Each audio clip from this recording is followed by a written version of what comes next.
Alright, for today again. Isang araw lang to guys ha. Ilang release kami ngayon. Meron na lang tayo i-release. Yamaha Mio 125S Matte Black version. Yan. Gano'ng ganda yung unit. Ayan. Medyo malikabok lang guys dahil medyo matagal siyang stack dito. Ayan. Ganda yan guys.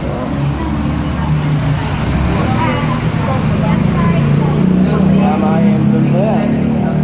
So yun guys, this is going to be released for today. And this is another cache. Yeah. And let's activate this one.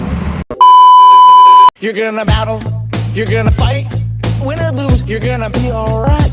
Regardless of the scoreboard, you can do anything that you work for.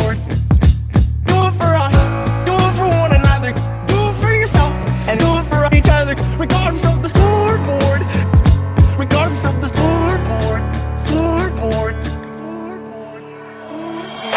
I'm not gonna lie, they had us the first time. We started slow, but we're always gonna finish fast. It's gonna be hard. A few moments later.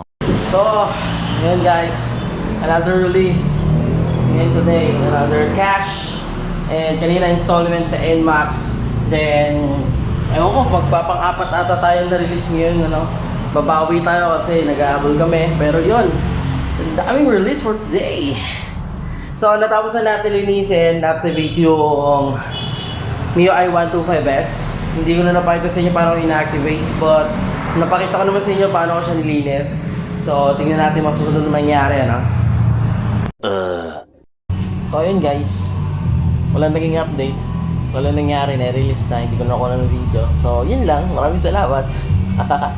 Maraming salamat sa mga panonood, ano? Sa panonood ng video na to. And I hope nagustuhan nyo. At i-like nyo to, share nyo ang ating video. And mag-comment na rin nyo sa baba kung ano mga gusto nyo mapanood pa sa akin. Okay? Thank you very much for watching Triplan TV Moto.